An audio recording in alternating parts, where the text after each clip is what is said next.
ಓಂ chant ಮಾಡಿರಿ ಮನ್ಸಿಗೆ ಸಮಾಧಾನ ಆಗುತ್ತೆ ಬಟ್ ಆದರೆ ಎಷ್ಟೊತ್ತು ಮಾಡಬೇಕು? ಓಂ ಚಾಂಟ್ ಮಾಡ್ದಂಗೆ ಕುತ್ಕೋತಾರ? ಇಲ್ಲ, ಆಗೋದಿಲ್ಲ. ಈ ಟೆನ್ಷನು ಇದೆಲ್ಲ ಉಸಿರಿನ ಜೊತೆ ಸೇರಿಕೊಂಡಿರುತ್ತೆ. ಸೊ ಗಮನಿಸ್ತೀವಲ್ವ, ತುಂಬ ಕೋಪ ಬಂದಾಗ ಉಸಿರಾಟ ಹೇಗಿರುತ್ತೆ? ಜೋರಾಗಿರುತ್ತೆ.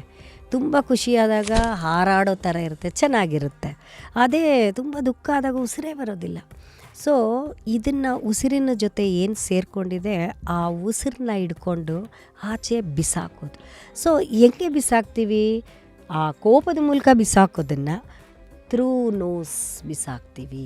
ಫಸ್ಟು ಈ ಕೈ ಹೀಗೆ ಲಿಫ್ಟ್ ಮಾಡಿ ಮಾಡೋವಂಥದ್ದು ನೋಡಿರ್ತೀರ, ಭಸ್ತ್ರಿಕಾ. ಹಾಂ ಅಷ್ಟೇ.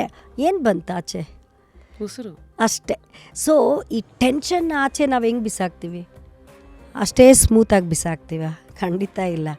ಫೋರ್ಸ್ಫುಲಿ ಬಿಸಾಕ್ತೀವಿ. ಹಾಗೆ ಫೋರ್ಸ್ಫುಲಿ ಬ್ರೀದ್ ಔಟ್ ಮಾಡ್ತಾ ಏನಾಗುತ್ತೆ, ನೀವು ಬೇಕಾದ್ರೆ ಎಕ್ಸ್ಪೆರಿಮೆಂಟ್ ಮಾಡ್ಬೋದು. ಒಂದು 15 ಮಿನಿಟ್ಸ್ ನಾವು ಹೇಳಿದಾಗ ಮಾಡಿದ್ರೆ ಇಮ್ಮಿಡಿಯೇಟ್ ಫ್ರಸ್ಟ್ರೇಷನಿಂದ ಆಚೆ ಬಂದುಬಿಟ್ಟವ, ತಲೆ ಮೇಲೆ ಇದ್ದಿದ್ದು ದೊಡ್ಡ ಬಂಡೆ ಕೆಳಗಡೆ ಬಂತ ಅನ್ನೋ ಥರ ಇರುತ್ತೆ.